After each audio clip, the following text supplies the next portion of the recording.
But there was another big media story in Victoria this week with police censoring vital media coverage of the protests by banning the live streaming of aerial footage.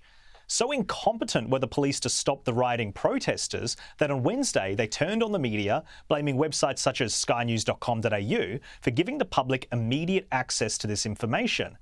The Civil Aviation Safety Authority approved a Victoria police ban of all helicopters bar their own flying over Melbourne CBD. A media blackout, a pathetic attempt by an overzealous police force which lost control of its own city.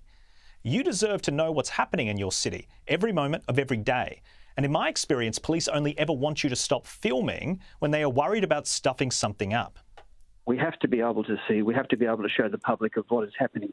It's not what we do. We're not a police state. So it's very unprecedented and it's very uncomfortable, the decision that's been made. To ban the helicopter coverage of this, the media helicopter coverage of this for the next several days is overreach, and it's actually a very dangerous precedent. Now, Sophie, I want to go to you with this topic because you've been reporting it from the beginning to the end, and obviously there's been legal challenges by Channel 7, Channel 9 and the ABC, and they have come through, and now the media has been able to live stream a lot of this content. But should we even have had to have the battle? Absolutely not, Jack. I mean, this was so concerning that here in Melbourne, Victoria, Australia, we had the Victoria Police dictating what the media could cover. Now, this is a breaking news story that's been evolving over the entire week. The public deserve to be informed. They deserve to know what is going on. It can hinder their everyday life. They need to know what is going on out there.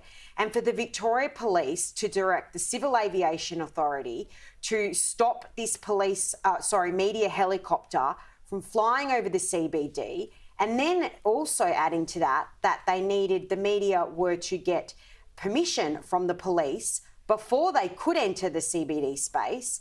And on top of that, not live streaming the footage for 60 minutes. Now, reminding viewers that all of this was quashed in the federal court is absolutely frightening. This should be a free press. We should not be dictated by Victoria Police of what media can and cannot cover. And thank goodness that the media outlets joined forces. Media outlets are often rivals, but on this case, they joined together, fought this in the federal court, and it's now on hold, these restrictions, and is going to trial. But I'm disgusted with what happened. I think it's a breach of press freedom, and it's an embarrassing turn of events for Victoria Police, who are left with egg on their face over how they handled this.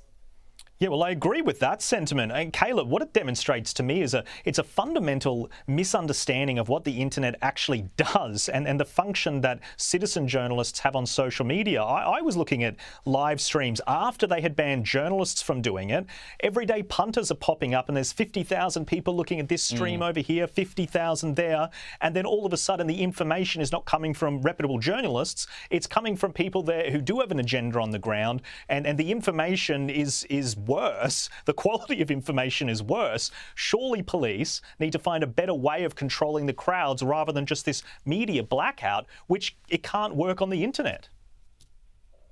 Well, that's right. I mean, clearly the purpose of this media blackout, banning the chopper, was to cover up for the fact that VicPol couldn't get on top of this stuff. And I'm sorry, Chief Commissioner Patton, but it's not the media's job to make your job easier. We're there to hold you to account.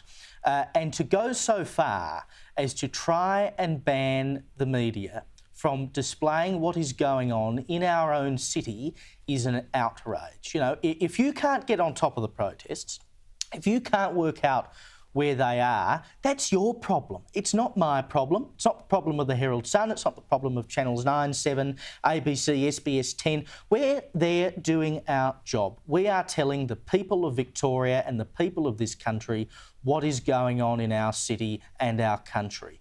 And if the police believe that Victorians and Australians do not deserve to know what is happening in their own town, then there is something seriously wrong. You know, you can imagine this being a thought bubble that would get kicked around in an office somewhere.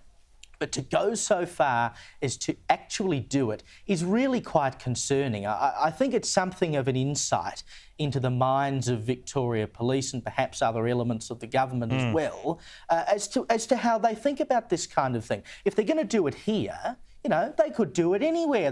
We don't want people to see this, we don't want people to see that. We'll just ban them from filming it. That is a very dangerous precedent to set. So thank God for the federal court setting this aside for a trial and in the first instance casting aside this ban. No, it's a really good point, Caleb. And Daniel Andrews, he came out and said that he claims that he had nothing to do with the decision, but he didn't condemn the decision. And he was a little bit late in actually talking about the consequences of it, even though it went to court. But I would have liked a Premier to say that's completely inappropriate. We're going to ask the Commissioner to explain how this happened from a decision-making point of view, as opposed just to wiping his hands with it. I thought that was pretty pathetic and pretty poor leadership personally.